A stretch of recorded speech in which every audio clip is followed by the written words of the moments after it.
दर्शकबिन नमस्कार, म हुँ विकल्प चौलागाई। दर्शकबिन यति बेला चुनावी माहौल चलिरहेको छ। वैशाख 30 गते आउँदै गरेको स्थानीय तह निर्वाचनको विषयमा यति बेला चर्चा परिचर्चाहरू हरेक स्थानमा सुरु हुन थालेको छ। त्यसै गरी अहिले हामी पश्चिम मकवानपुरको मनहरी गाउँपालिकामा छौँ।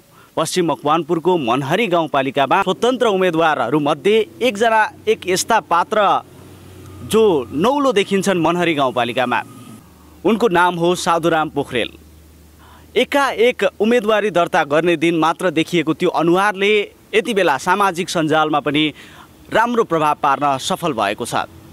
आखिर को हुन् साधुराम पोखरेल? हामीले यस विषयमा विविध भिडियोहरू प्रस्तुत गरिसकेका छौँ। आज हामी थप विशेष विषयमा कुराकानी गर्नेछौँ। उहाँलाई स्वागत गरौँ। सर नमस्कार। नमस्कार, हजुरलाई धेरै धेरै धन्यवाद छ।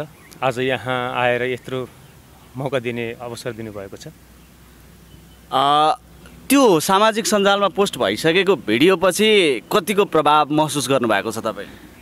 मलाई त यस्तो लागेको छ कि मेरो जित भइसकेको छ, किनकि मेरो काम भनेको सुसूचित गर्ने काम हो। हरेक व्यक्तिले थाहा पाइसकेका छन्। अनि मलाई त यस्तो लागेको छ कि मेरो कार्यभार आयो, मैले अब केही गर्न सक्छु, मसँग नि त्यो क्षमता रहेछ। आफ्नो क्षमता यसरी मैले आफैले बोध गर्न पाउँदा मलाई धेरै खुसी लागेको छ।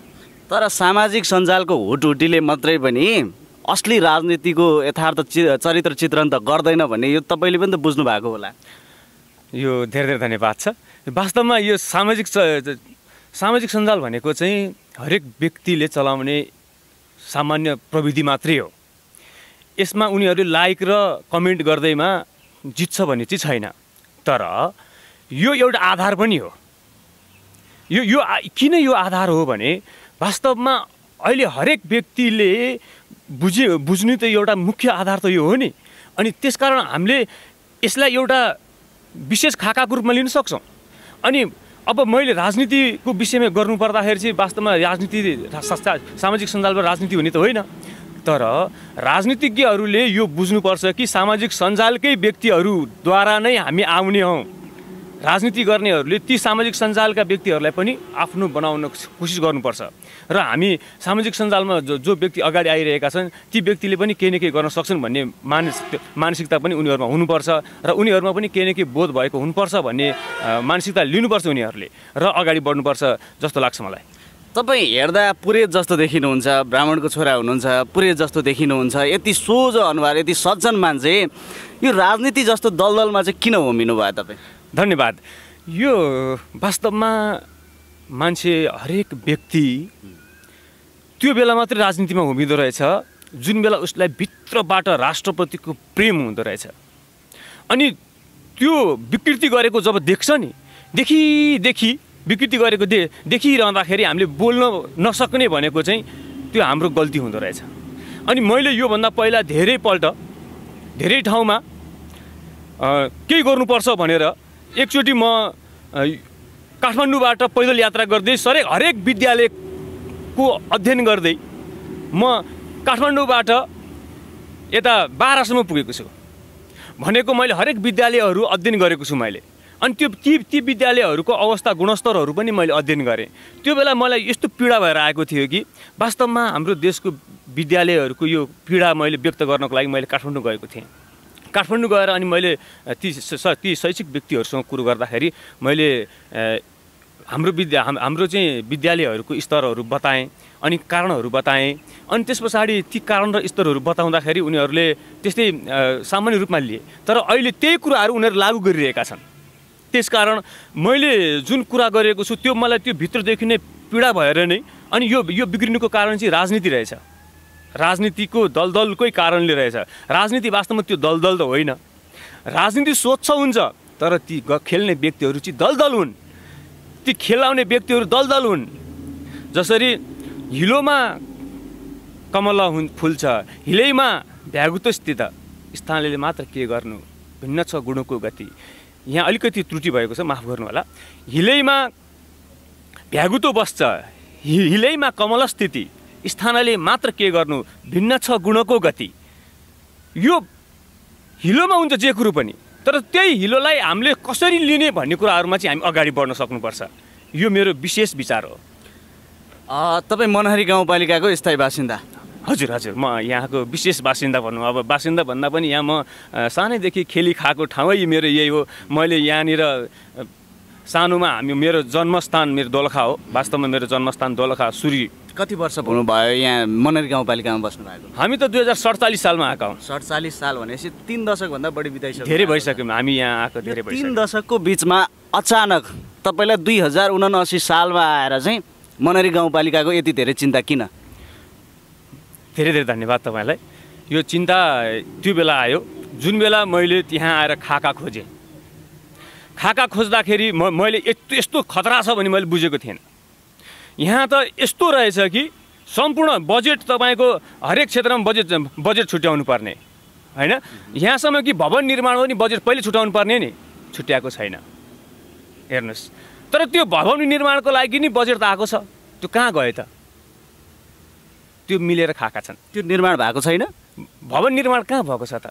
भवन निर्माणकै लागि त यहाँ लडेर यिनीहरूको यहाँ युद्ध भयो। मतलब गाउँपालिकाको आफ्नै प्रशासनिक भवनको कुरा गर्नुभयो? हजुर, यो प्रशासनिक भवन त हरेक गाउँपालिकाले होला, कतिपयले बनाएका छैन होला, हाम्रो जस्तै नमुना होला नि कतिपय, तर पनि प्रायः जस्तो भवनहरू बनेका छन्, प्रायःले बनाएका छन्। यहाँसम्म कि हाम्रो मकवानपुर जिल्लाको रक्सिराङ गाउँपालिका सबैभन्दा विकट गाउँपालिका हो, त्यसले पनि भवन बनाएको छ। अब हेर्नुहोस्, अनि हाम्रो कुन हालत रहेछ। अनि मैले यो किन यस्तो भयो त भनेर मैले अध्ययन गर्ने क्रममा म यहाँ बाहिरबाट अध्ययन गरिरहेको छु। अनि त्यो अध्ययन गर्ने क्रममा चाहिँ यहाँ अध्यक्ष र उपाध्यक्षज्यूको लडाइँ भयो। भनेको कहाँ राख्ने, अनिखेर के गर्ने भनेको कमिसन तन्त्रको लडाइँ पनि हो। त्यो एक प्रकारको कमिसन तन्त्रको लडाइँ हो। ती लडाइँहरू गर्दाखेरि अनिखेर यहाँ भएन। अनि जब विकास निर्माणमा लडाइँ गर्नुहुन्छ अनि खानको लागि चाहिँ सौदाबाजी गरेर आउनुहुन्छ भने त्यो तपाईँको गलत प्रवृत्ति हो। यही गलत प्रवृत्तिलाई अन्त्य गर्नको लागि नै म यहाँ राजनीतिमा होमिएको हुँ। वास्तवमा राजनीतिमा होमिनुको मुख्य कारकै तत्त्व नै यही हो। मैले भन्न खोजेको तपाईँ यतिका सालसम्म चाहिँ किन चुप हुनुभयो? यो यतिका सालसम्म चाहिँ तपाईँले कहिले पनि त्यो खाका माग्न किन जान भ्याउनु भएन कि, अथवा अचानक आएर चाहिँ मनहरी गाउँपालिकाको चिन्ता कसरी लाग्यो? धन्यवाद। यो वास्तवमा यति वर्षसम्म म किन चुप लागेँ भन्ने तपाईँको प्रश्न छ। म यो वर्षमा चाहिँ त्यो योभन्दा पहिला चाहिँ म काठमाडौँमा मैले विशेष आन्दोलन गरिरहेको थिएँ। त्यो मेरो लक्ष्य के थियो भन्दा राष्ट्रिय स्तरमा नै हामीले परिवर्तन गर्नुपर्छ कि हामीले कहाँबाट नीति नियम निर्माण गर्ने स्थानमा हामीले परिवर्तन गर्नुपर्छ कि भनेर हामीले विशेष कामहरू गऱ्यौँ, जसको कामको प्रतिफल पनि छ हामीसँग। हामीले सुशासन अभियान चलायौँ, जसमा चाहिँ गुड गभर्नेन्स क्याम्पेन नेपाल भनेर एउटा संस्था खोलियो, जसमा चाहिँ म उपाध्यक्ष भएँ। सार्थ भुषाल झा उसको अध्यक्ष बन्नुभयो र हामीले विशेष रूपमा अब हामीले के न के गर्नुपर्छ भनेर अनि गुड गभर्नेन्स क्याम्पेन नेपाल हामीले सञ्चालन गऱ्यौँ, जसमा चाहिँ अब हामीले सुशासन अभियान हामीले जब सञ्चालन गऱ्यौँ त्यस पछाडि चाहिँ अनि के बाध्य भयो भने सरकारले सुशासन भन्ने पाठ्यक्रममा राख्न बाध्य भयो। यो एउटा प्रगतिको कुरा हो। यो तपाईँको उपलब्धि हो। हामीलाई उपलब्धि जस्तो लाग्छ कि, किनकि हामीले आन्दोलन गऱ्यौँ नि त। आन्दोलन गरेपछि यो सुशासन भन्ने पाठ पनि राख्नुपर्ने रहेछ भने केही न केही त उनीहरूलाई थाहा भयो नि होला, उनीहरूलाई प्रभाव अरूबाट पनि परेको होला। तर हामीले जुन त्यो काम गऱ्यौँ जसबाट उनीहरूलाई धेरै प्रभाव पर्यो र सायद प्रभाव परेको होला जस्तो लाग्छ, माफ गर्नु होला, प्रभाव पर्यो होला। अनि तर पनि हामीले त्यो गरेको काम अनि पछाडि जब पाठ्यक्रममा प्रयोग भयो अनिखेर चाहिँ मैले सोचेँ ओहो यो हाम्रै काम हो। हामीले किनकि आन्दोलनरत हामी थियौँ नि त हो, त्यस कारण हामीले गरेको कामको प्रतिफल नआएको होइन छ, तर पनि त्यो प्रतिफल कहाँबाट लिने त? अनि हामीले त्यहाँ अध्ययन गऱ्यौँ। अध्ययन गर्दाखेरि हामी त तल्लो लेभलबाट छिर्नुपर्छ साथीहरू भनेर अनि हामीले त्यो अनि अब गाउँफर्क अभियान भनेर अनि जस्तो महेन्द्रले गाउँफर्क अभियान गरेका थिए, तर त्यो बेला कोही गाउँ फर्केका थिएनन्, माफ गर्नु होला। तर हामी अनि गाउँफर्क अभियानमा सुरुवात गऱ्यौँ। अनि म चाहिँ त्यहाँबाट काठमाडौँबाट यता गाउँतिर आएँ। गाउँमा आएर मैले वास्तवमा खेती किसानी गरेर बसिरहेँ। त्यो बेलासम्म कसैलाई पनि यसको ज्ञान छैन। तर यहाँ एउटा यस्तो खालको टोली आएको थियो, कृषिमा क्रान्ति गर्छु भनेर टोली आएको थियो। ती कृषि क्रान्ति गर्ने टोलीहरूमा जब म पनि कृषक भएको कारणले त्यहाँ यसो सहभागी हुन गएको, जाँदाखेरि त्यहाँनिर मुख्य कृषि क्रान्तिको लागि राजाराम स्याङतानजीले लिएर आउनुभएको टोली थियो। त्यो टोली प्रमुखजीले चाहिँ मसँग काठमाडौँमा आन्दोलन गर्नुभएको थियो, उहाँ पर्नु भएछ। अनि उहाँ मलाई देखेर एकछिन त उहाँ चकित हुनुभयो, चिन्नु भएन। नचिनेपछि धेरै बेरसम्म उहाँ घोरिनु भएछ। घोरेर अनिखेर पछाडि मैले केही कुराहरू राखेँ, यसरी कृषिमा चाहिँ यस्तो दलदल रहेछ, मैले यो अध्ययन गरेँ भनेपछि अनि उहाँले तपाईँ साधुराम पोखरेल मैले चिनिसकेँ, अब हामी त एउटै उसमा हिँडेको भनेर उहाँ पछाडि कुरो गर्नुभयो। हो, मैले भन्न खोजेको कुरो यो हो कि म त्यहाँबाट यहाँ आएँ र मैले कृषि कार्य गरेर मैले केही न केही परिवर्तन गर्न सक्छु कि भन्ने सोचेँ। तर मैले केही न केही परिवर्तन गर्नलाई आइडिया त निकालेँ, तर त्यो आइडिया प्रयोग गर्ने ठाउँ भएन। त्यस कारण चाहिँ अब त्यो प्रयोग गर्ने कहाँ त भन्दाखेरि माथिल्लो स्तरले त हामीलाई केही पनि सहयोग गर्दो रहेनछ। अनि नसक्ने भएपछि अनि हामीले तल्लो लेभलबाट गर्न सक्दैनौँ।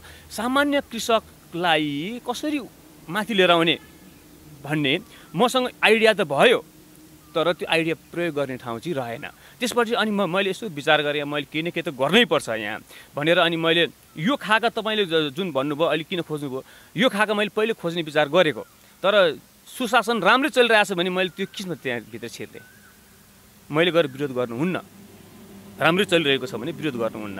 तर मैले काठमाडौँबाट हेर्दाखेरि राम्रै चलिरहेको छ जस्तो लाग्छ, बाहिरबाट हेर्दा जे पनि राम्रो हुन्छ गुरु, सबै राम्रो हुन्छ, असाध्यै राम्रो हुन्छ बाहिरबाट हेर्दा। तर जब भित्र छिर्नुहुन्छ नि अनि थाहा हुन्छ त्यहाँभित्रको दलदल कस्तो रहेछ। के थाहा पाउनु भयो तपाईँले? मैले यस्तो कुरो थाहा पाएँ कि उहाँहरूले हिसाब मिलान गरेर खानुहुँदो रहेछ। उहाँहरूले भन्नाले कसले नामै तोकिदिनुहोस्, डर छ कि छैन तपाईँलाई? हो, मलाई डर छैन। डर छैन? जीवनमा कहिले पनि नडराइकन हिँड्ने मान्छे हो म काठमाडौँमा आन्दोलन रहँदाखेरि रहरू मेरो पछि लागिरहेका हुन्थे। हामी काठमाडौँमा विशेष हामी आन्दोलन गरिरहेका हुन्थ्यौँ।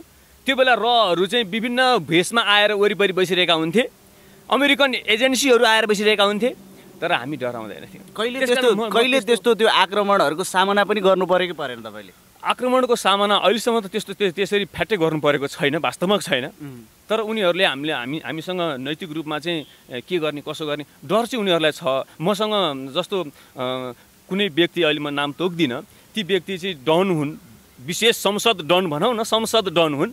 अब तिनी चाहिँ हामीसँग विशेष मिल्न खोज्दथे र मैले चाहिँ अब यो व्यक्ति को हो भनेर अध्ययन गर्न खोज्दथेँ। अनि मलाई उनले समयमा कोठासम्म पुर्याउँदै थिए, काठमाडौँमा कोठासम्म पुर्याउँथे गाडीमा हालेर। अनि उनले मलाई आश्वासन पनि दिन्थे कि म यसो गर्छु, तपाईँलाई यसो दिन्छु, तपाईँ किन यसमा लाग्नुहुन्छ भनेर पनि भन्थे। पछाडि अध्ययन गरेर जाँदाखेरि ती डन रहेछन्, ती अहिले जेलमा छन्।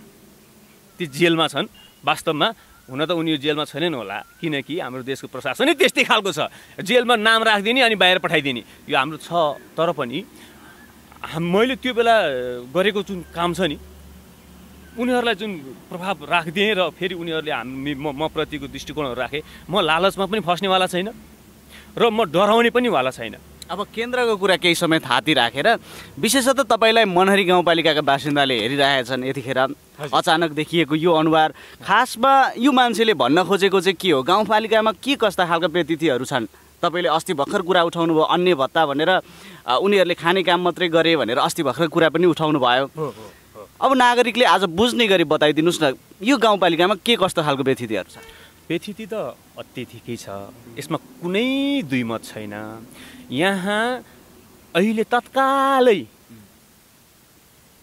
ती उम्मेदवारहरूले जागिरको लागि सौदाबाजी गर्दैछन्। पहिलो व्यतिथि हो सौदाबाजी, पहिलो व्यतिथि हो सौदाबाजी। जागिर भनेको के हो म भन्छु। कुनै पनि व्यक्तिले गएर व्यवसाय आफ्नो त्यहाँ गएर सही तरिकाले काम गर्नको लागि जान्छ भने योग्यता प्रमाणपत्र लिएर सही तरिकाले जानुपर्छ। हो, म अहिले उम्मेदवारको लागि आएको छु, योग्यता प्रमाणपत्र विहीन व्यक्ति आएको हो। विहीन भने कस्तो तपाईँलाई म भन्छु, त्यहाँ पेस गर्नु परेन।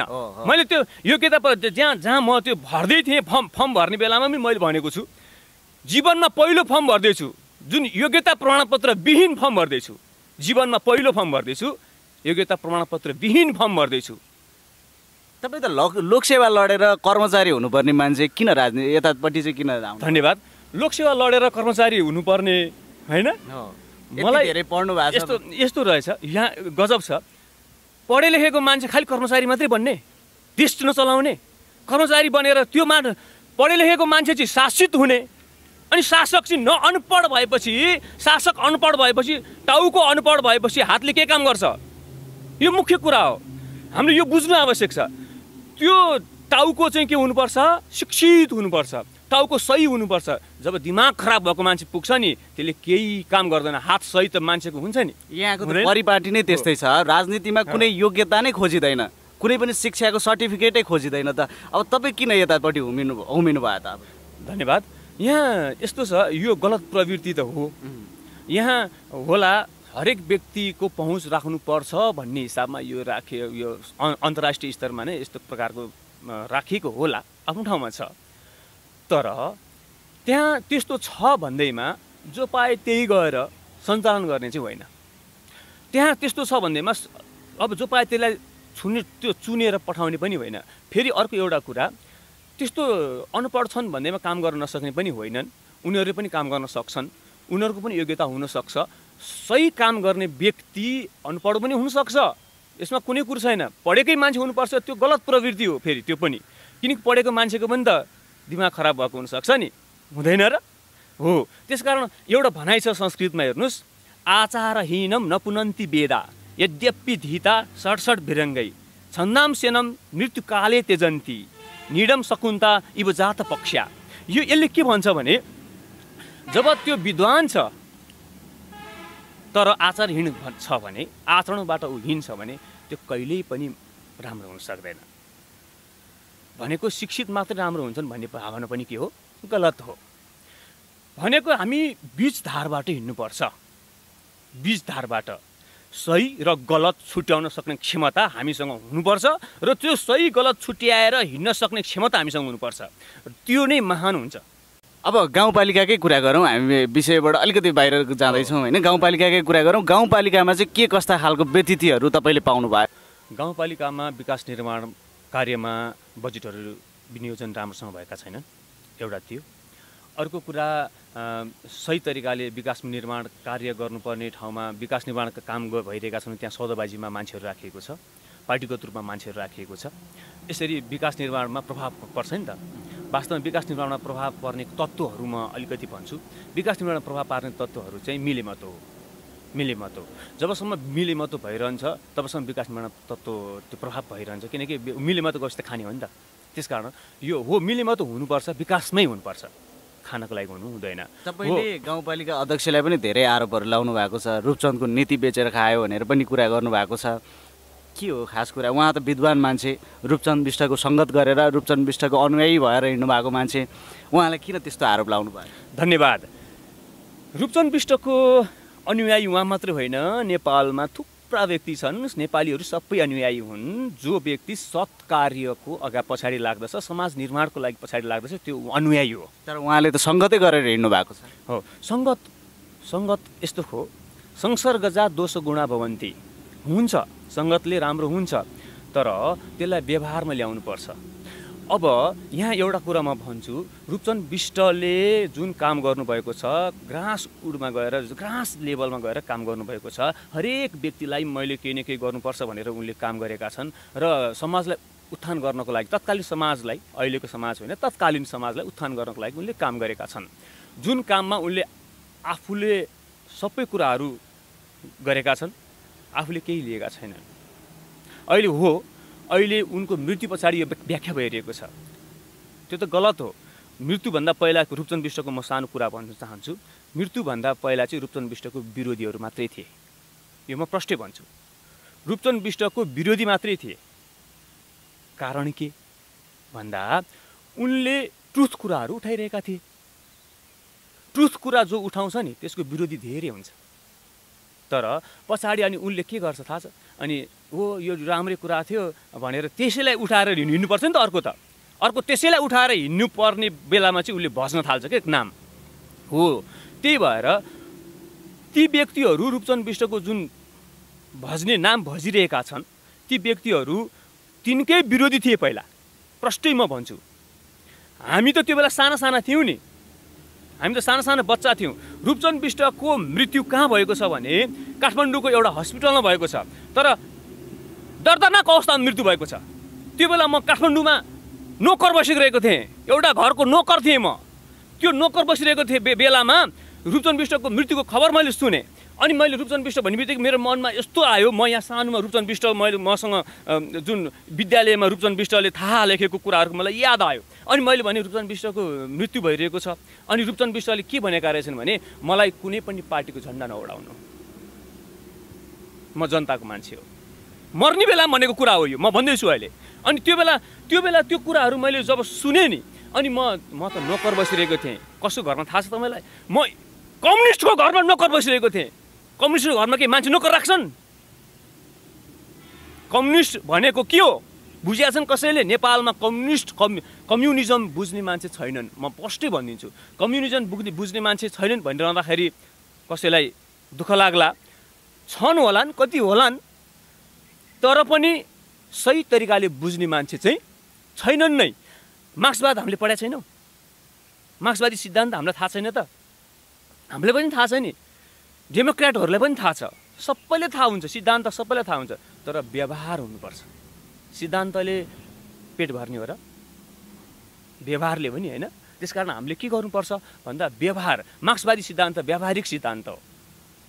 मार्क्सवादी सिद्धान्त व्यावहारिक सिद्धान्त हो। तत्कालीन समाजको व्यवहार र अहिलेको समाजको व्यवहार र आगामी आउने समाजको व्यवहारलाई अध्ययन गरेर उनले मार्क्सवादी सिद्धान्त बनाएका हुन्। यो चाहिँ अनि उनले समाजवादी सिद्धान्त, मार्क्सको समाजवादी सिद्धान्तमा उनले के भनेका छन् भने साम्यवादको कुरा गरेका छन्। अन्तिम साम्यवाद, अन्तिम हो त्यो है, त्यो अन्तिम साम्यवाद हो। अन्तिम कसरी आउँछ भनेर उनले एउटा गाउँमा अध्ययन गरेका रहेछन्। त्यो अध्ययन गर्ने क्रममा चाहिँ उनले साम्यवाद आउँदो रहेनछ, यसरी आउँदो रहेनछ भन्नेसम्म उनले ट्रुथ गरे। अनि उनले अन्तिममा के भने साम्यवाद आउँछ, साम्यवाद नआउने होइन, आउँछ, तर समय लाग्छ, सबै परिवर्तन हुनुपर्छ। हो, सबै परिवर्तन कुन बेला हुने भने जुन बेला सबै व्यक्तिमा चेतना हुने होइन। चेतना भनेको कस्तो? उसलाई पनि आफू समान देख्ने, हामीले त्यो समान देख्ने दर्शन हामीसँग छ। गीता, हाम्रो धर्म ग्रन्थ गीताले सबैलाई समान देख्ने कुरा गर्छ के, तर कसैले थाहा छैन कि यो कुरा।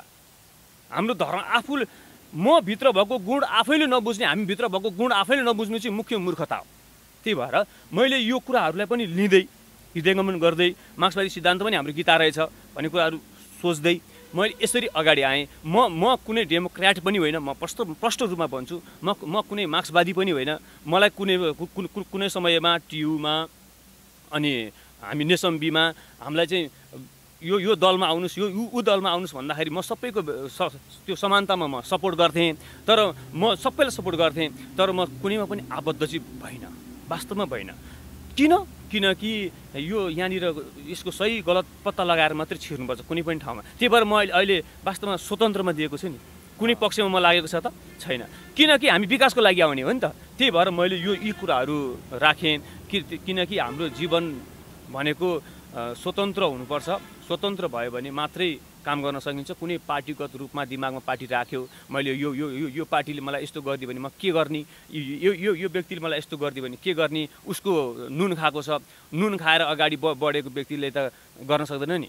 त्यही भएर मैले चाहिँ त्यो नुन खाने होइन कि हामीले गुण लगाउने हो भनेर म आएको। अब सरासर बुदागत रूपमा गाउँपालिकाको विषयमा केही भन्न चाहनुहुन्छ भने त्यो भन्नुहोस्, होइन भने अब तपाईँको उम्मेदवारी पश्चात चाहिँ तपाईँले तयार पार्नु भएको खाकाहरू म यसरी यो गाउँपालिकालाई चाहिँ यस्तोसम्म बनाउँछु भनेर त्यो बनाउनु भएको त्यो तयारीको विषयमा कुरा गरौँ। ठिक छ, धन्यवाद। यो खाकाहरू भनिरहँदाखेरि बुदागत रूपमा मैले यहाँनिर भनिरहँदाखेरि हरेक व्यक्तिलाई मैले बुझाउनुपर्छ। यहाँ यस्तो खालको खाकाहरू मसँग छन्। मैले अस्ति मैले हरेक यहाँनिर चाहिँ यहाँ जुन भत्ता छ, अन्य भत्ताको कुराहरू मैले राखेको थिएँ। यो अन्य भत्ता पछाडि अन्य कुराहरू पनि म राख्न चाहन्छु। मित्रहरू, मलाई जसले हेरिरहनु भएको छ, यो टिभी हेरिरहनु भएको छ भने हजुरहरूले यो बुझ्नु आवश्यक छ। सुशासनका लागि सदाचार मेरो राष्ट्रिय अभियान हो, मेरो राष्ट्रिय अभियान हो। मेरो भन्दा पनि हामीहरूको राष्ट्रिय अभियान हो सुशासनका लागि सदाचार। अब यो अभियानमा हामी काम गरिरहँदाखेरि हामीले यो कुराहरू उठाउनु पर्दछ। यहाँनिर यस्तो खालको कुराहरू छन्, हेर्नुहोस् है, म सानो लेभल देखाउँछु। थोरै खर्च सुरुमा राखेको, त्यस पछाडि बढ्दै गएर धेरै खर्च धेरै आएको कुराहरू मैले अस्ति पनि मैले त्यस्तै खालको राखेको थिएँ। अहिले पनि म त्यस्तै खालको मात्रै राख्छु। यहाँ एउटा छ अन्य सम्पत्तिहरूको सञ्चालन तथा सम्भार खर्च, जम्मा 5,000 राखेको छ। हेर्नुहोस् है, अन्य सम्पत्तिहरूको सञ्चालन तथा सम्हार खर्च भनेको के हो पहिला त्यो बुझ्नु आवश्यक छ। अन्य सम्पत्ति भनेको कुनै पनि गाउँपालिकामा भएका सम्पत्तिहरू हुन्छन्, त्यसमा अन्य सम्पत्ति भनेको के हो बुझ्न सकिन्छ त? सकिन्छ। सम्पत्ति सम्पत्ति नै भइगयो नि, अनि भने के हो? त्यो त त्यही प्रशासनिक मान्छेहरू बाहेक अरूले त बुझ्नै सक्दैन नि। हो, त्यही भएर यहाँ हेर्नुहोस् त यो अन्य राखिएको छ। अनि अन्य सम्पत्तिहरूको सञ्चालन गर्ने रे, सम्पत्ति सञ्चालन गर्ने। अनि यदि यो ठुलो राम्रो हुन्थ्यो भने किन 5000 राख्यो? 5000ले के हुन्छ? अहिले एउटा व्यक्तिले यो खर्च वर्षभरिको होइन त? वर्षभरिको खर्च, वर्षभरिको खर्च 5000 मा खर्च वार्षिक बजेट हेर्नुहोस् न, वार्षिक बजेट जम्मा 5000 छुट्याएको छ। यदि राम्रो हुन्थ्यो भने किन 5000 राख्यो? अनि तपाईँको यहाँनिर हेर्नुहोस् है, खर्च कति भएको छ? खर्च 100% भएको छ 5000। 100% भएछ। 100% 5000 खर्च 100% भइहाल्छ नि गुरु। कस्तो रमाइलो कुरो छ हो कि भन्नुहोस् त? 5000 त खर्च जहाँ पनि भइहाल्छ नि। एउटा गोजीमा हाल्दैछ 100% भएन र यहाँनिर यसको कुनै के हो बुझ्न सकिँदैन हो कि होइन? बुझ्न सकिने शीर्षक राख्नु पर्यो नि। जनताले टु दी पोइन्ट बुझ्न सक्ने हुनु पर्यो नि। प्रशासनले मात्रै बुझ्ने भएर हुन्छ? प्रशासन के को लागि हो? जनताको लागि। जनता अनि जनताले बुझिराख्नु परेन हो कि होइन? भन्नुहोस् न, सरल कुरा। अब यसमा यो यसैमा जाउँ है त, हामी यही पोइन्टमा हुन्छ यहाँनिर। हामी विशेष रूपमा अन्य सम्पत्तिहरूमा थियौँ होइन? अन्य सम्पत्तिहरूमा जाउँ है त। ल हेर्नुहोस्, अब यहाँ अन्य सम्पत्तिहरूको सञ्चालन तथा सम्हार खर्चमा यहाँ कति राखिएको छ? अघि कति थियो गुरु? अघि 5000। 5000 थियो। अब कति छ? 15 लाख छ। अब भन्नुहोस्, 5000 मा शून्य खर्च आयो, सबै खर्च आयो। 15 लाखमा कति खर्च आयो हेर्नुहोस् है त? 9,23,556 रुपियाँ खर्च आयो। कसरी आयो? 5000ले नि पुगिरहेको छ त। 5000ले नि पुगिरहेको छ त। किन नपुगेको खानालाई? त्यतिखेर यो स्रोत सम्पत्तिहरू धेरै थिएनन् होला, थोरैले पनि पुग्यो। पछि स्रोत सम्पत्तिहरू बढ्दै गयो होला नि त गाउँपालिकाको। धन्यवाद। त्यो हिसाबले सोच्न सक्नु भयो नि तपाईँले। धन्यवाद, एकदम मिठो कुरो गर्नुभयो। यो यस्तो छ, हाम्रो गाउँको स्रोत सम्पत्ति भनेको खोलाबाट केही गिटीहरू आम्दानी गर्ने, त्यस पछाडि वन जङ्गलबाट काठदाउराबाट निकासी गरेर आम्दानी गर्ने, त्यस पछाडि ट्याक्सहरू बटुल्ने, अनि हो यिनका स्रोत सम्पत्तिहरू हुन्। सामान्यतया स्रोत सम्पत्ति होला, अन्य पनि होलान्। म त्यहाँ भित्र छिरेपछि म थाहा पाउँछु यो कुराहरू त होइन। तर खोला त त्यो बेला पनि थियो, ट्याक्स त त्यो बेला पनि लिन्थे। यो सरकार आउन साथ ट्याक्स बढेको सबै जनतालाई थाहा छ। सबै जनतालाई थाहा छ यो सरकार आउन साथ ट्याक्स बढेर सबै रोएको सबैलाई थाहा छ। अनि त्यो बेला पनि त थियो।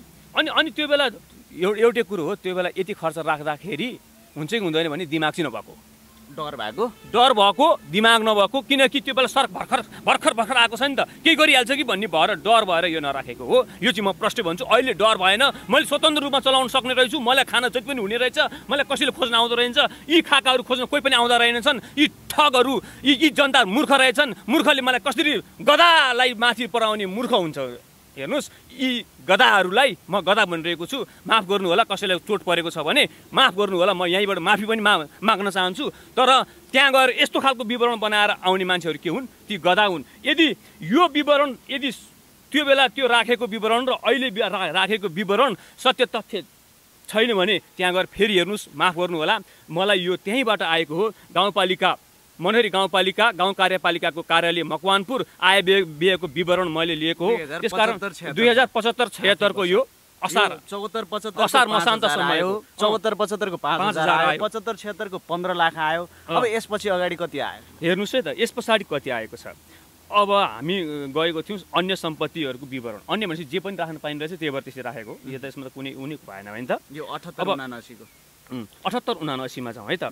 78-79 मा हामी थियौँ अन्य सम्पत्तिहरूको सञ्चालन तथा सम्हार खर्चमा। अब यहाँ चाहिँ 98,000 मात्र राखेको छ।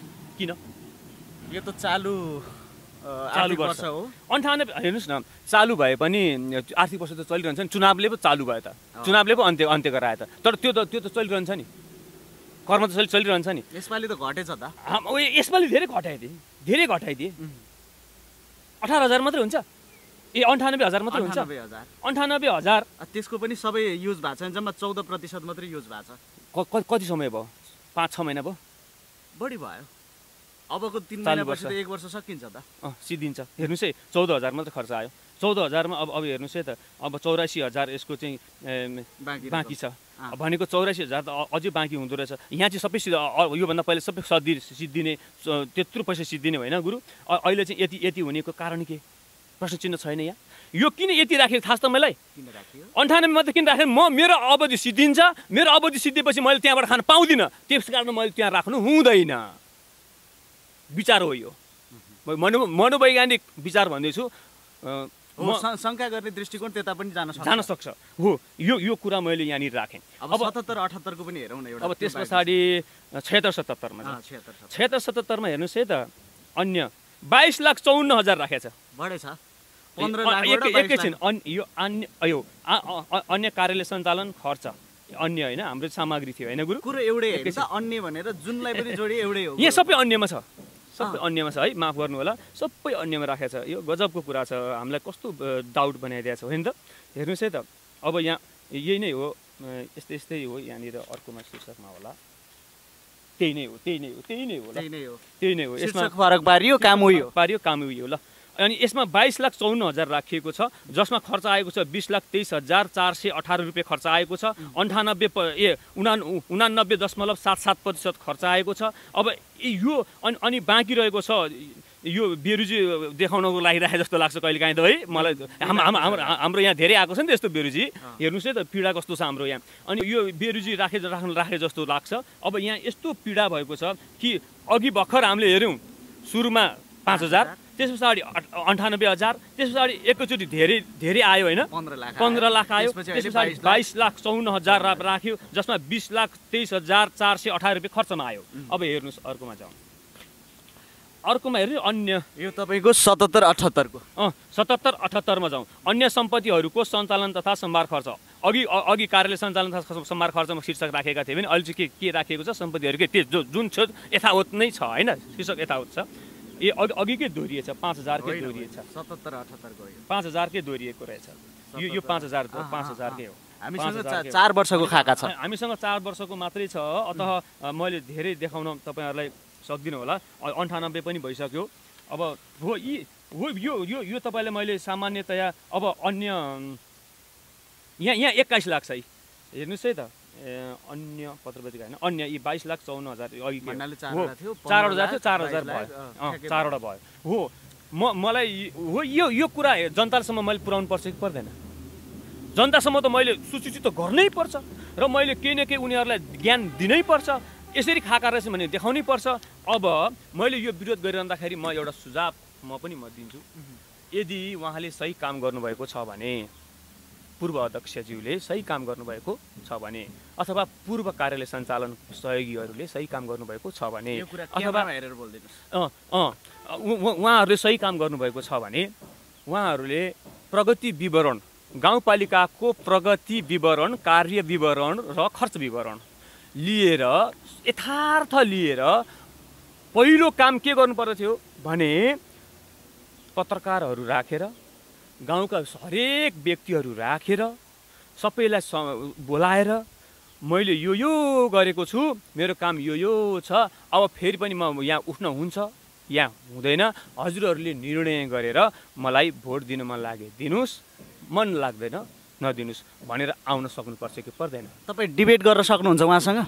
डिबेट होइन, लडिरहेको छु, डिबेटको के कुरा गर्नुहुन्छ? फेस टु फेस डिबेट गर्न सक्नु? फेस टु फेस, म फेस टु फेस होइन, एकपछि अर्को गरेर उहाँसँग यी डाटाहरू राखेर, उहाँहरूले पनि ल्याएको डाटाहरूलाई राखेर, अनि मेरो पनि कार्य विवरणहरू म के गर्दैछु भनेर त्यो पनि राखेर, उहाँहरूको विचार छैन। यो म भन्छु है, हाम्रो देशमा सबैभन्दा विकृति पार्टीले बनाउने घोषणापत्र अनि लागू गर्ने गाउँमा ट्रुथ हुन्छ? पार्टी भनेको के हो? पार्टी भनेको राष्ट्रिय स्तरमा उसले चलाउने कुरा, माथिल्लो कमिटीबाट तल्लो लेभल ग्रासरुटमा चलाउने कुरा, पीडा थाहा हुँदैन। अनि उसले यहाँको गाउँमा कसरी बनाउनु पर्छ, यहाँको मान्छेले खाएको बनाउने हो त, हो कि होइन? भनेपछि त हो त्यही भएर मैले चाहिँ मेरो विचार के छ भने यदि यहाँ त्यो बनाउनुहुन्छ भने अहिले जति पनि स्वतन्त्रमा उठेका व्यक्तिहरू छन् सबैभन्दा धेरै स्वतन्त्रमा उठेका छन् यसपालि सबैभन्दा धेरै मेरा साथीहरू धेरै उठ्नु भएको छ उहाँहरूलाई म यहीँबाट विजयको पनि कामना गर्दछु किनकि हामी धेरै व्यक्ति भएपछि मात्रै हान्न सक्छौँ के अनि मैले यो यहाँ हेर्नुहोस् त यस्तो खालको छ उहाँहरूले जबसम्म त्यो विचार राख्नु सक्नुहुन्न नि जबसम्म त्यो कुराहरू अगाडि लिएर आउन सक्नुहुन्न नि तबसम्म हामीले केही गर्न सक्दैनौँ कि हामी जबसम्म यो देशमा चाहिँ परिवर्तनको लागि त यी खाकाहरू उहाँले पनि ल्याउनुहुन्छ अध्यक्षज्यूले लिएर आउनुहुन्छ लिएर आएर ती खाकाहरू उहाँले कार्यविवरणसहित आउनुपर्छ उहाँ चाहिँ फेरि मैले कार्यविवरण माग्दाखेरि मलाई दिएको छैन प्रष्ट कुरा म भन्छु फेरि मैले कार्यविवरण माग्दाखेरि मलाई दिएको छैन अनि मैले प्रगति विवरण माग्दाखेरि मलाई दिएको छैन मलाई यो बल्ल तल्ल दिएको यो आय व्ययको विवरण हो त्यसकारण यदि उहाँले कार्यविवरण प्रगति विवरण ल्याउन सक्नुहुन्छ भने त्यो मलाई पनि दिनुपर्छ फेरि त्यसको खाका केही खाका किनकि म सूचनाको हकको प्रयोग गर्दै लेखेर राखेको छु नि त त्यहाँ सूचना उहाँ राखेर प्रयोग उहाँ निवेदन दिएको छु नि त उहाँले मलाई दिनुपर्छ त्यो हक हो नि त उहाँहरूको होइन यदि उहाँ सही हुनुहुन्छ भने त्यो ल्याउनुपर्छ र यदि फेरि उहाँले ल्याउनु भयो भने मलाई त्यहाँबाट भनेका छन् कर्मचारीहरूले यो बनेको छैन भनेका छन् बने कसरी यहाँ पनि प्रश्न हुन्छ त्यसकारण यी प्रश्नहरू अहिले मैले भन्दैछु यदि हजुरले यो भिडियो हेर्नुभयो भने अध्यक्षज्यू पूर्व अध्यक्षज्यू भन्छु अहिले अध्यक्षज्यू हुनुहुन्न चुनावी लड्दाखेरि उहाँ अध्यक्ष हुनुहुन्न त्यसकारण पूर्व अध्यक्षज्यू हजुरले के गर्नुहोस् भन्दा आउँदाखेरि चाहिँ ख्याल गरेर आउनुहोस् कार्यविवरणहरू सबै लिएर आउनुहोस् सारा चिजहरू लिएर आउनुहोस् र मात्रै म तपाईँसँग डिबेट गर्न सक्छु किनकि जबसम्म तपाईँसँग त्यो विवरणहरू छैन भने that is wrong you are wrong उहाँले थाहाको त एकदम मजाले कुरा गर्नुहुन्छ नि जनताले थाहा पाउनुपर्छ भनेर कुरा गर्नुहुन्छ थाहा त सबैले पाउनुपर्छ जनताले मात्र होइन तपाईँले के गर्दै हुनुहुन्छ भनेर त्यो काट्न गएको कटिने खसीले थाहा पाउनुपर्छ जनताले होइन ती व्यक्तिहरूले ती पशुले पनि थाहा पाउनुपर्छ हामी पशु हौ तिमीले थाहै नदिकन हामीलाई लगेर मार्ने थाहा त सबैले पाउनुपर्छ Rupchandra Bisht is greater than but तिमीले त्यो सिद्धान्त लिएर हिँडिरहेका छौ भने त्यो सिद्धान्तको सदुपयोग कसरी गर्ने त्यो पनि बुझ्नु पर्यो नि त्यहाँ लेभलमा प्रयोग गर्नको लागि बुझ्नु परेन अनि सिद्धान्त चाहिँ व्याख्या गर्ने हेर्नुहोस् म ट्रुथ कुरा गर्छु उहाँलाई जम्मा जम्मी 2-3 किलो यहाँ एकजना कृषक हुनुहुन्थ्यो नाम तोकेर भनिदिन्छु नारायण रेग्मी उहाँको खेतमा बाली एउटा छिटो पाक्ने भयो धान एउटा ढिलो पाक्ने भयो 1 वर्ष त उहाँले जम्मा जम्मी 2-3 मुरी मात्र निकाल्नु भयो किनकि उहाँको पहिलो पाकेको झरिसकेको थियो दोस्रो पाकेको हुँदै थियो अर्को तेस्रो पाक्ने अवस्थामै थिएन हो यस्तो भयो त्यस पछाडि उहाँलाई मैले सल्लाह सुझाव दिएँ गाउँपालिकाले बीज वितरण गर्दैछ तपाईँ त्यहाँ गएर बीज लिनुहोस् भनेपछि उहाँलाई बीज दिएन प्रष्ट कुरा बीज दिएन म पनि गएको थिएँ अनि मैले भने अध्यक्षज्यू समानुपातिक वितरण एउटा बिउमा हुँदैन भने के काम लागेर तपाईँको लागि त त्यो बेला उहाँले मैले प्रश्न सोधेको कुरा हो यो चेपाङ पनि तपाईँको हो डाँडागाउँको चेपाङ पनि तपाईँको व्यक्ति हो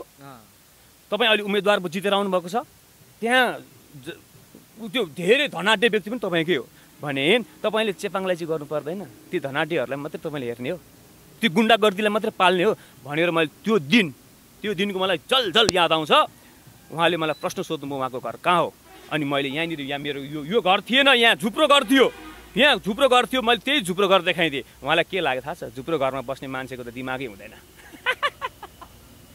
तर यो नसोच्नुहोस् कि ऋषिमुनिहरू हाम्रो ऋषिमुनिहरू झुप्रोमा बसेका हुन् र दर्शन दिएका हुन् दर्शन निकालेका हुन् त्यही दर्शनले अहिले विश्व चल्न सक्ने क्षमता छ दर्शनले मात्र त चल्दैन हो तपाईँले जुन रूपचन्द्र बिष्टको थाहाको एउटा लिएर आउनुभयो हो तपाईँको कथा मात्रै हो त्यो कथा त्यो काल्पनिक कथा काल्पनिक भन्नाले केही काल्पनिक पनि नहोला त्यस्तो नभनौँ तर के छ भने उहाँको अहिले त त्यो व्याख्या गर्दा काल्पनिकै हुन्छ नि त यथार्थ हो तर उहाँले व्यवहारमा चाहिँ उतार्न सक्नु हुँदैन किनकि उहाँको विचारमा त्यो सधैँ छैन नि त अब यहाँ सुन्नुहोस् उहाँले त्यो बेला मलाई के गरेर थाहा छ यदि यथार्थ हुन्थ्यो भने म प्रष्ट रूपमा भनिदिन्छु कि म त्यो ठाउँमा भएको भए 2 किलो मागेलाई मेरै खर्च पैसाले लगेर माफ गर्नु होला, यहाँको वितरण भइसकेको छ, हो समानुपातिक वितरण हुन सकेन, माफ गर्नु होला, यो म पछाडि म गर्न सक्छु, तर आज तपाईँलाई म मेरो तर्फबाट 2 किलो बिउ किनेर दिन सक्ने क्षमता मसँग छ,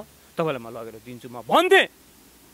मैले बाहिर निक्लिने साथ भने अनि त्यो बेला हामीलाई समय दिनु भएन। हेर्नुहोस् है, एकैछिन उहाँले समय दिनुभयो अनि उहाँले के भन्नुभयो भने उहाँकै वचन हो यो, उहाँले भन्नुभयो अन्य टोलीहरू मसँग मिटिङमा गर्न आउँदैछन्, त्यसकारण तपाईँहरू अहिले बाहिर जान सक्नुहुन्छ भन्नुभयो। म जुरुक्क उठेर हिँडेँ। मलाई अनि उठेर हिँड्ने बेलामा गेटमा उहाँको जुन यहीँ छ कार्यालय भवन, त्यो गेटमा मैले पुग्ने बेलामा के भने तपाईँले बिउ दिन सक्नुहुन्न होइन त भने म सक्दिनँ भन्नुभयो। उहाँले सक्दिनँ भनेपछि मलाई अनि भित्र चोट लाग्यो। अनि यस्तो व्यक्ति पो हामीले चुनेर पठाएको रहेछौँ भने त्यही दिनदेखि अनि मैले सोचेँ यो गाउँको मैले केही न केही परिवर्तन गर्नुपर्छ।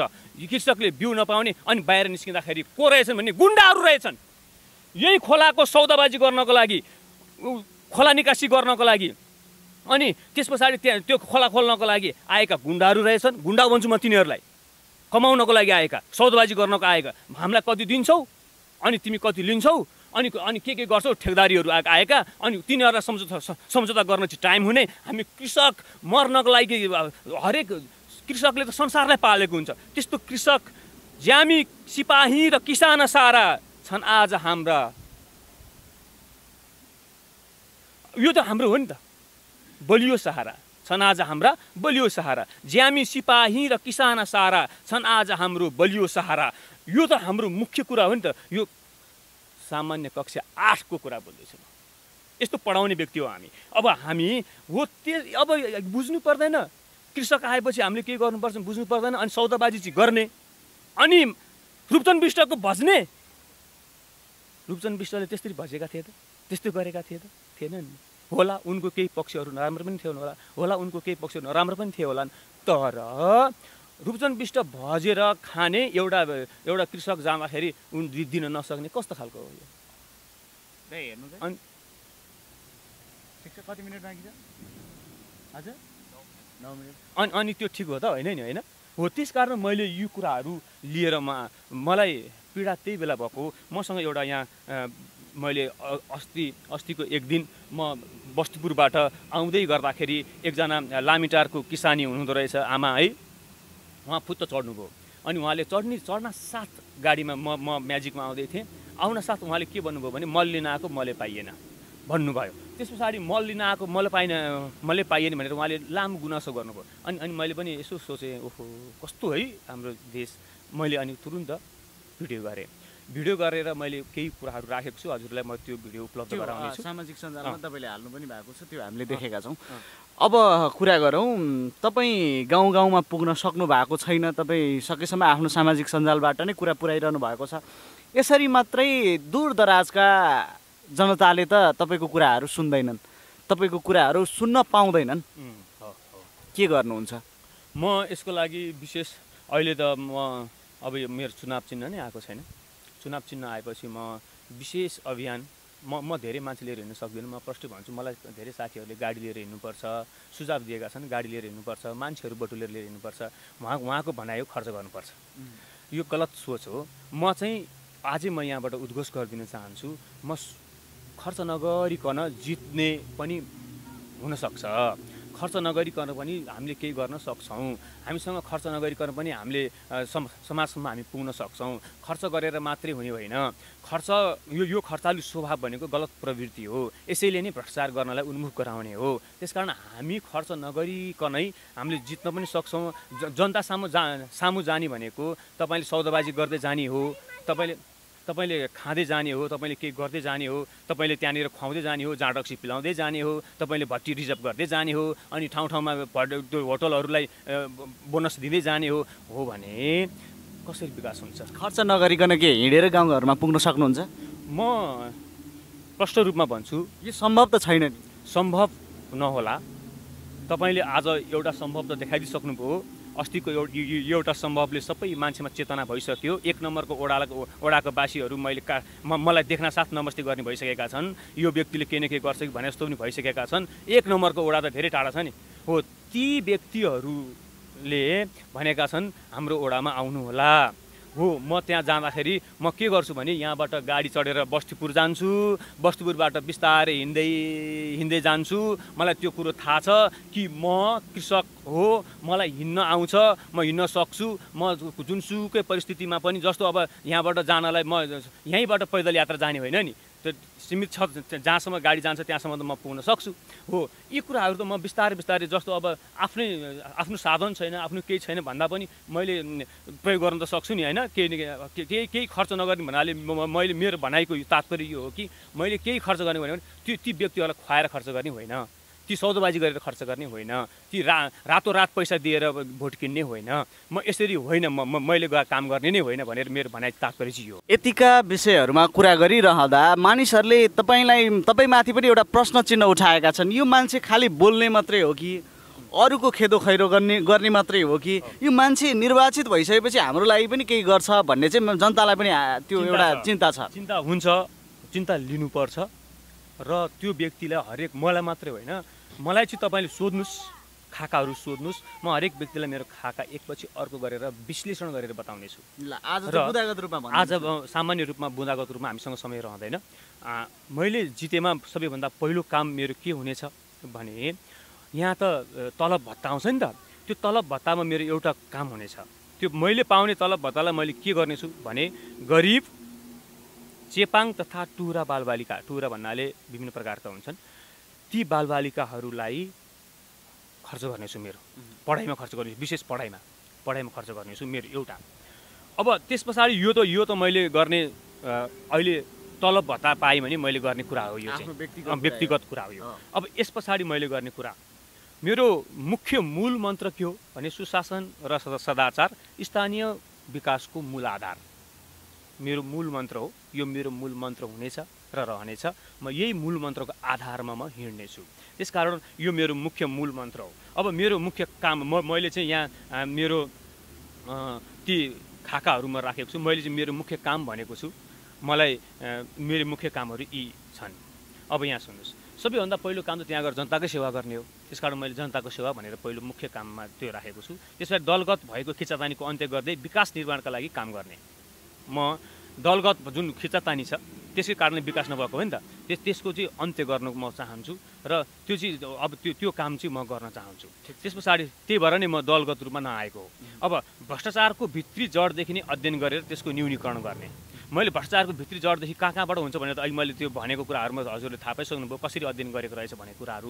अब त्यसमा चाहिँ मैले अध्ययन त अलिअलि भएको छ, धेरै त भएको छैन, अध्ययन जीवनभर रहने कुरा हो। त्यसकारण अब त्यसको चाहिँ के हो, न्यूनीकरण म गर्ने। मैले अन्त्य भनेको छैन, न्यूनीकरण भनेको छु। किनकि फिनल्यान्ड, डेनमार्क जस्ता देशहरू अहिले ती त शून्य सहनशीलतामा गएका देशहरू हुन्, तर पनि त्यहाँ पनि भ्रष्टाचार केही न केही छ।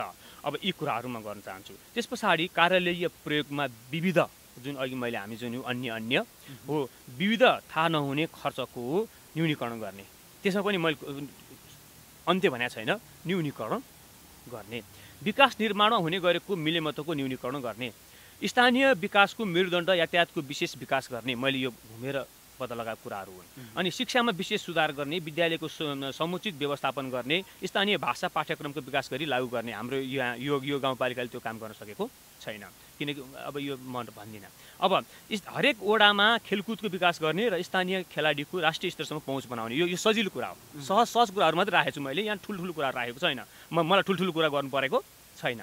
अनि स्वास्थ्य सेवामा सम्पूर्ण व्यक्तिको पहुँच बनाउने, खुलेका स्वास्थ्य चौकीको विशेष सुधार गरी सामान्य हस्पिटलको रूपमा विकास गर्ने। यहाँ सामान्य हस्पिटल भन्नाले कुनै पनि हस्पिटल भनेको ठुलो हस्पिटल हुनसक्छ, त्यसको कति बेडरुमको व्यवस्थापन हुन्छ, तर यो सामान्य हस्पिटल भन्नाले चाहिँ त्यसमा 10-12वटा बेडरुम राखिदिने, यो एउटा कोठा भए पुग्छ।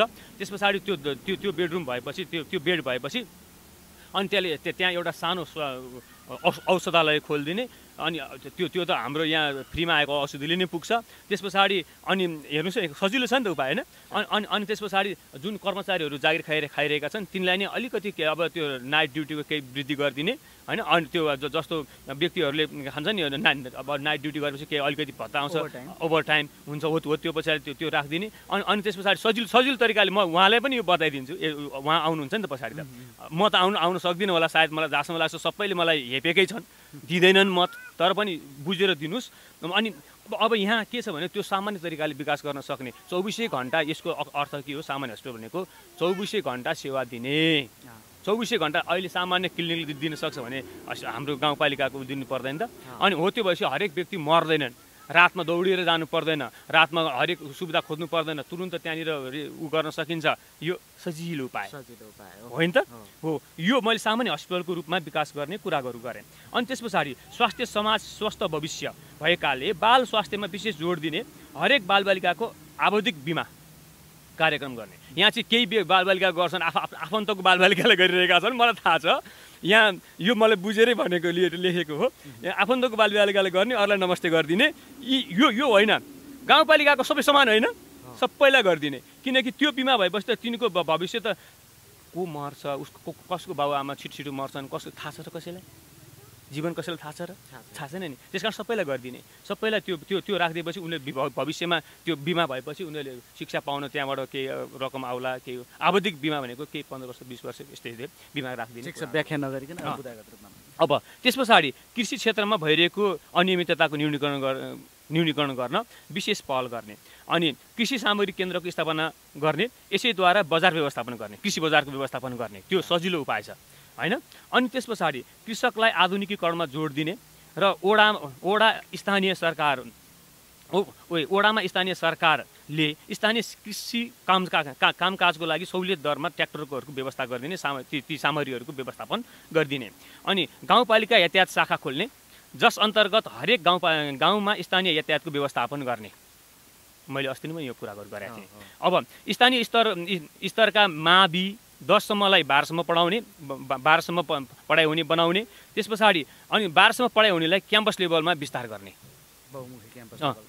सजिलो छ नि होइन हो। शिक्षामा भएको कमी कमजोरीमा कमी गर्ने, जुन कमी कमजोरीहरू हुन्छ नि त्यहाँभित्र भएका त्यसमा के गर्ने? कमी कमजोरी कम गर्ने। स्थानीय प्रकृतिको अनि विकास निर्माणको विशेष ध्यान दिने, स्थानीय प्राकृतिक स्रोत र साधनको समुचित प्रयोगमा जोड दिने, पर्सा राष्ट्रिय निकुञ्जसँग विशेष समन्वय गर्ने। अहिले हाम्रो पीडा त्यही नै छ। स्थानीय बासिन्दामा पर्न गएको असरलाई कम गर्ने।